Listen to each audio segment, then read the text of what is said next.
Hi everyone, so today we're going to talk about telling time and fractions and the relationship that those two have.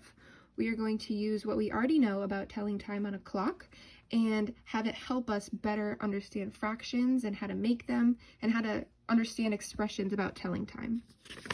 So we're going to start with that by looking at a classic clock, which has 1 through 12 written on it to represent the different hours of the day. So we know that 1 hour is equal to 60 minutes. So one full rotation of the clock means that 60 minutes has passed or 1 hour has passed.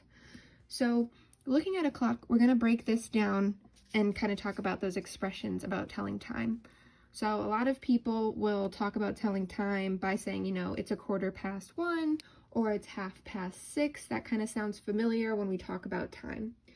So when we break down those expressions, I want us to remember that this clock can be looked at as a cake. So let's pretend each slice of cake is equal to 5 minutes. So you can see I broke up 1 through 12 into different slices of cake.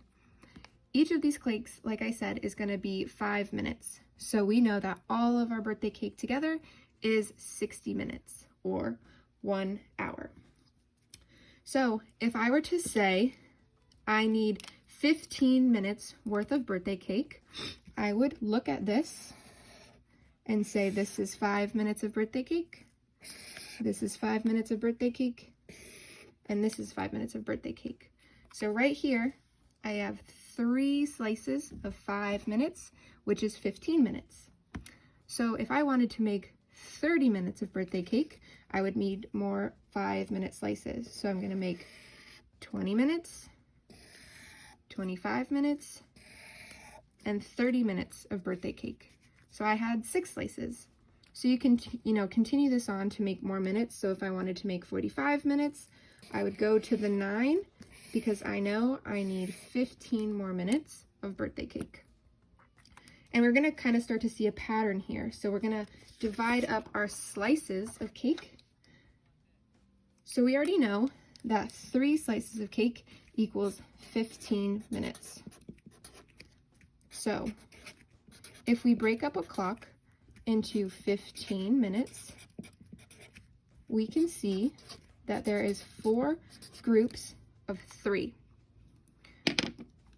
So we know that 1/4 of our cake is 15 minutes because we have 3 slices out of 12, which is also equal to 1/4 or 1/4. So every group of 3 is 1/4. Or if we have 2 groups of 3, that's 6 out of 12, which is 1/2.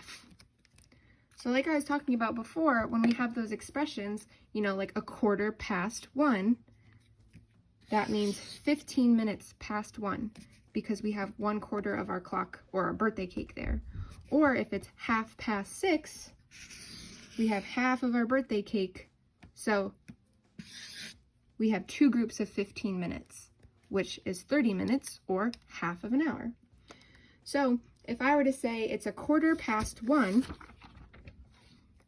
it's 1 o'clock, and then we have 1/4, it would be 1:15 because we know that 1/4 of our birthday cake or our clock is worth 15 minutes.